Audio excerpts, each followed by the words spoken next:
tornerà, non ci troveranno ancora qua,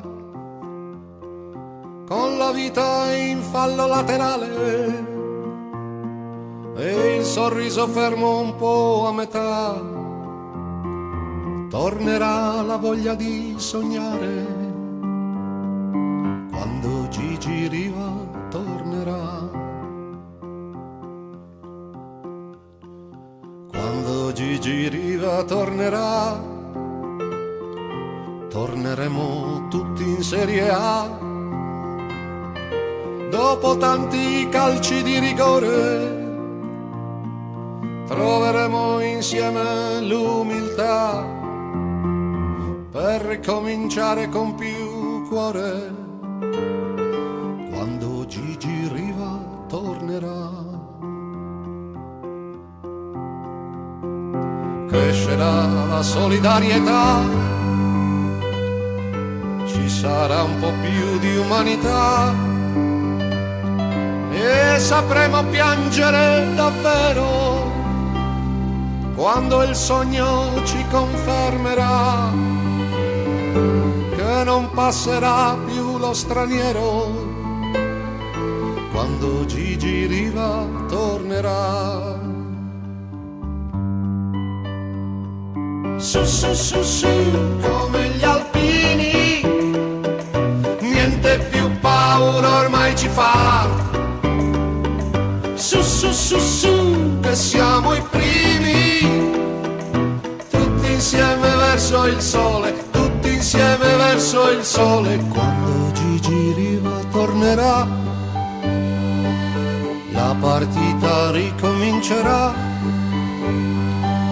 Grideremo insieme Italia, Italia, e patetico non sembrerà, stretti in questo sogno che ci ammalia, quando Gigi Riva tornerà.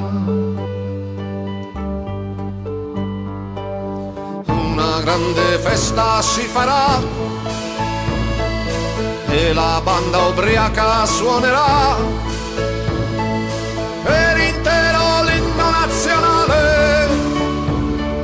Zumba zumba pera e zumba pa, Dio ce ne sarà da raccontare, quando Gigi Riva tornerà.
Rombo di tuono. Basta il suono di queste tre parole, scelte per lui dall'ineguagliabile Gianni Brera, per ricordare tutta la forza prorompente del bomber azzurro per eccellenza, Gigi Riva.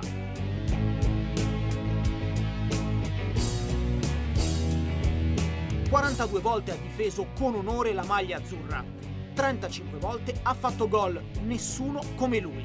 Neanche Meazza e Piola, i grandi del passato, neanche Baggio e Del Piero, eroi dei nostri tempi, sono riusciti a raggiungerlo.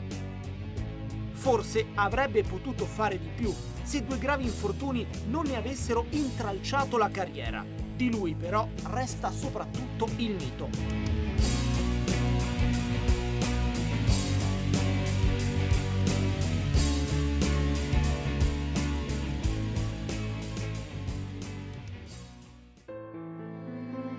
Il mito di chi ha trascinato l'Italia all'unico successo nei campionati europei. Fu un suo gol a sbloccare la ripetizione della finale contro la Jugoslavia. Il mito di chi ha preso parte e lasciato la sua firma sul leggendario 4-3 alla Germania Ovest nella Coppa del Mondo del 1970. Un successo storico, dolce, prima dell'amaro epilogo al cospetto del Brasile. Completo, micidiale, unico. Prestanza fisica, progressione irresistibile, abilità nel dribbling, capacità aerea. E poi il suo mancino, quel mancino che ha gonfiato tante reti e che ha fatto gioire i tifosi della nazionale, così come quelli del suo amato Cagliari, di cui fu trascinatore irresistibile nella corsa tricolore del 70 e di cui rimane il giocatore più rappresentativo. Un attaccante esemplare, insomma. Moderno si sarebbe detto allora, moderno si direbbe ancora adesso.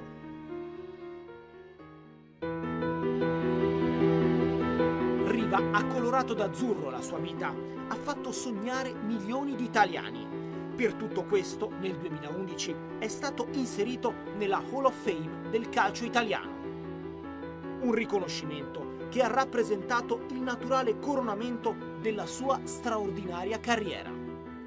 Perché Riva è rombo di tuono, perché Riva è parte della storia del football mondiale.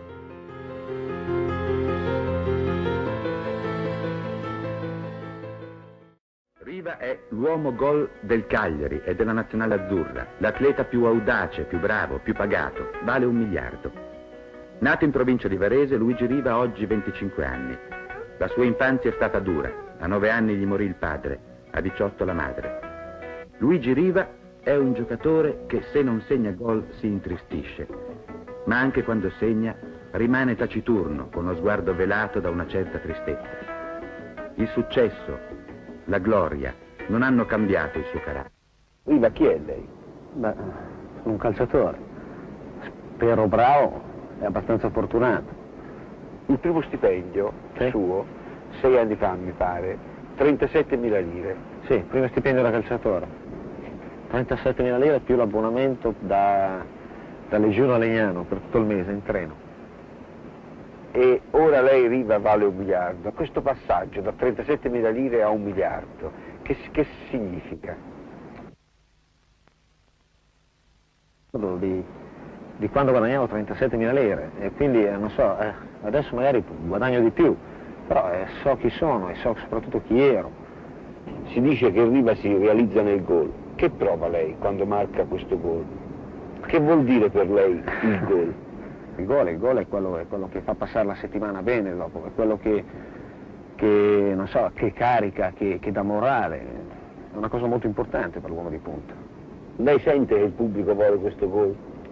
Beh sì, che sente i commenti a fine partita.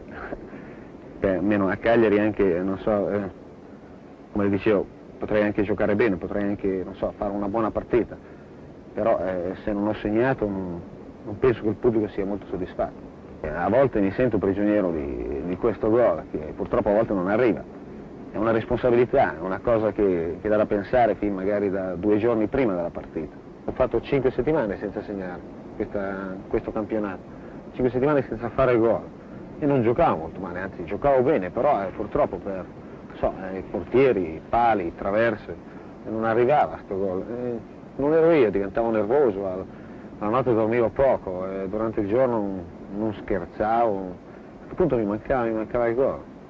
Sono ritornato a segnare dopo 5 settimane a Firenze e poi cose cambiarono di colpo. C'è stata una volta in cui lei ha capito che il gol era molto importante. Quando? Fiorentina-Cagliari, che giocammo a Firenze, al venerdì, al giovedì morì la madre di Greatti, e lui partì, andò a casa ai funerali, rientrò il giorno dopo e fece 2 giorni piuttosto chiuso, non parlava, insomma non era il Greati di sempre. Giocavamo a Firenze domenica e perdevamo 1-0 fino a 5 minuti alla fine. A 5 minuti alla fine andò bene a noi, segniamo, fecimo 1-1. Fu lei che segnò questo gol? Sì, vidi Greati piangere, venirmi incontro così, rimase un paio di minuti così, piangendo. E il gol, no, non lo si può certo paragonare al gol, però uno sfogo, in campo si fanno cose che a volte vedo in riprese filmate alla televisione la sera, il gol fatto e quello che succede dopo il gol e mi meraviglio, perché non so, ci si abbraccia, ci si bacia, così ci si mette in ginocchio a volte. Lei ha 25 anni e questo è il 5º campionato che lei fa in Serie A. Ecco, è andato tutto bene o ci sono stati anche dei momenti in cui lei è entrato in crisi? Sì, ci sono stati momenti in cui la forma non c'era, ma soprattutto ho avuto un incidente un po', insomma, adesso dico abbastanza fortunato. L'incidente di Italia-Portogallo, no? Sì, Italia-Portogallo il giorno dopo Pasqua del 1967. Giocavamo una partita un po' particolare per me perché era la prima volta che giocavo come titolare in nazionale, giocavo come centravanti, un ruolo che mi piace moltissimo. E non so, perdavamo 1-0, mi era capitata la palla a gol, sono entrato, il guaio che è entrato forte anche il portiere, ci siamo scontrati e ci ho rimesso io, ho avuto la frattura del piede sinistro. Io, dovesse capitarmi ancora la stessa occasione, mi spaccherei anche ancora il piede se necessario, ma non mi tirerei indietro. Cosa si ricorda di quei momenti? Ricordo la barella lì, il piede, il dottore, guardavo su il dottore, cercavo di capire qualcosa da lui, il piede non lo sentivo, faceva male, ma non era un gran dolore, guardavo il dottore, cercavo di capire qualcosa e poi così uscendo seguivo anche la partita, cercavo di vedere gli altri miei compagni, avevo visto che mi aveva sostituito Capellini e poi mi sono trovato in autoambulanza, in ospedale e il giorno dopo la radiografia, la frattura. Insomma. Come va la gamba? No, bene. È tutto lontano? Sì. Ecco, costa molto diventare quello che sei? Costa molto sì, no, doverne parlare. Il calcio per me è passione, perché io al calcio giocherei anche se non so, anche se dovessi pagare, avendo un lavoro, dovessi pagare, dovrei giocare al calcio, giocherei lo stesso. 6 anni fa, da una piccola squadretta di provincia, lei si trasferì a Cagliari, ma lei era contrario. Perché era contrario? Avevo una paura tremenda, perché dalla provincia di Varese praticamente non ero quasi mai uscito. Mi sono trovato il trasferimento a Cagliari, in un primo momento pensavo uno scherzo, a qualcosa. Si parlava di trasferimento, ma parlavano di Torino, parlavano di Varese, parlavano di Milano. Ma a Cagliari ho preso quasi paura. Poi arrivò il vicepresidente della società e così, proprio in faccia, le disse: no, guardi, io a Cagliari non vengo, ho fatto il viaggio inutilmente perché io a Cagliari non vengo. E mi convinsi a partire con mia sorella per conoscere il posto, per conoscere i compagni di squadra, conoscere la gente. E siamo partiti il giorno dopo in aereo, tutti e due. Ci siamo trovati bene, ho conosciuto i giocatori, ho visto l'ambiente e mi sono trovato bene. Che cosa la fa sentire bene a Cagliari? Beh, adesso come adesso è la gente che mi vuole bene. Posso raccontare un episodio. Ero a Cagliari durante una dimostrazione dei tifosi contrari al mio trasferimento. C'era una motocicletta con una mia fotografia enorme che passava per via Roma, la via principale di Cagliari. Io mi trovavo lì e mi nascosi qua. Però al passaggio vidi una vecchietta che molto probabilmente di calcio non capiva niente. E applaudiva ed era d'accordo con questi tifosi, mi ha dato soddisfazione, mi ha fatto capire che non ero, non so, il solo giocatore, ma che ero ormai uno di loro, insomma. Si dice che lei fa di tutto per rifiutare anche le grandi squadre del calcio italiano, perché? Ma non saprei, però penso che ci sia un ambiente diverso dal nostro, che nelle altre società non ci sia l'ambiente familiare che c'è da noi. Senti, pensa mai al passato? Beh, sì. Ci pensa spesso? Sì, ci penso perché non è certo un ricordo, non so, piacevole. Fino a 9 anni sono stato bene perché ero libero, abituato a girare, partire magari la mattina da casa, ritornare all'ora di pranzo, poi riuscire fino alla sera libero, girare il paese nei campi così, a volte non so, all'oratorio, la partita con gli amici. Poi a 9 anni morì mio padre e mi sono ritrovato in un collegio. Nel collegio così, abituato, cioè costretto ad obbedire, con degli orari. Ho fatto 3 anni non molto belli.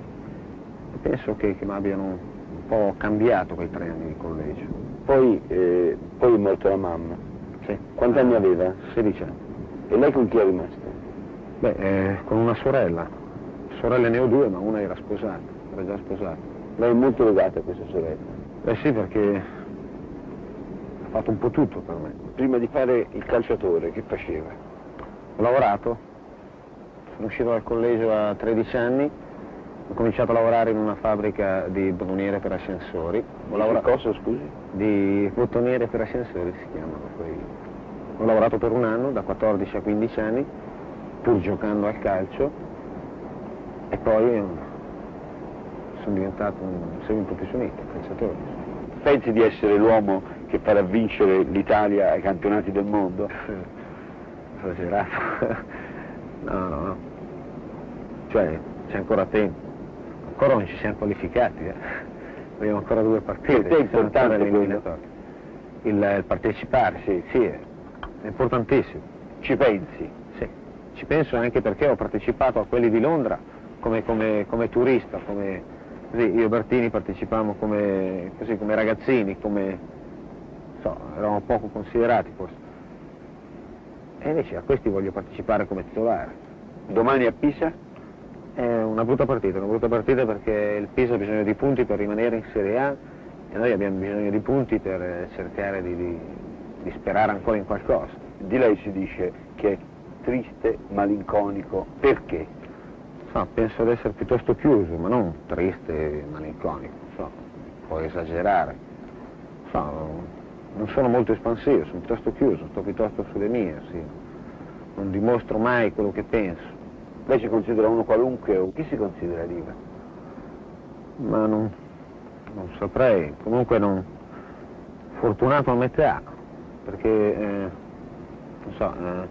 fino a che non è arrivato il calcio la mia vita era stato tutto un disastro, non avevo avuto soddisfazioni, poi aggiungendo i 3 anni di collegio, anzi, è stato piuttosto disastroso. Poi è arrivato il calcio mi ha dato un po' quello che non avevo avuto prima, cioè degli amici, delle soddisfazioni, un lavoro, però penso che la soddisfazione più grossa manchi al momento, sia quella, siccome so come è stata mia madre, quando io ero piccolo, come poteva stare, da ragazzo le soddisfazioni non le ho avute, né io né la mia famiglia, vedevo come stavano e non stavano certo molto bene. Adesso che invece le soddisfazioni le potevo dare io, invece non c'è nessuno.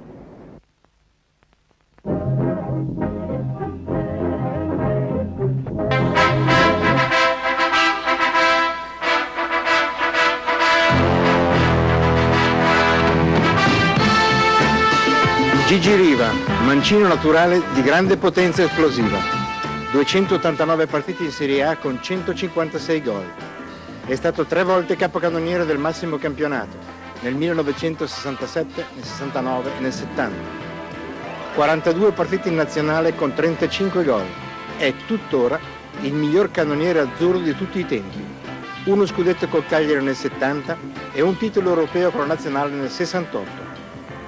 A Vicenza il suo gol più bello in campionato, per acrobazia e coordinazione.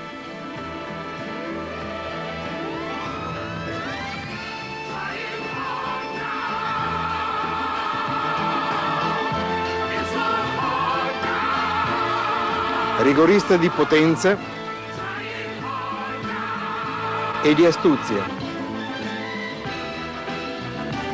ma soprattutto grandissimo opportunista senza paura sotto rete.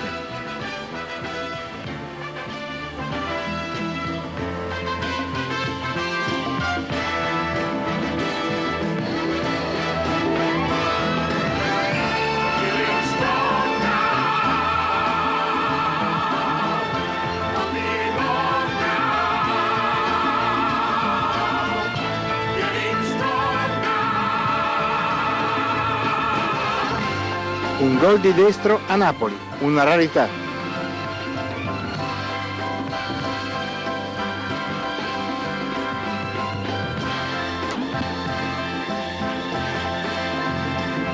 Il primo gol in nazionale contro Cipro nel 67. In quella partita ne fece 3. Primo gol con la Jugoslavia nella finale europea di Roma del 68, vinta poi per 2-0. Il più bel gol in azzurro a Napoli contro la Germania Est nel 69. Infine il 3-2 con la Germania nella semifinale mondiale in Messico nel 70. Segnerà l'ultimo gol in azzurro nel 73 contro la Svizzera.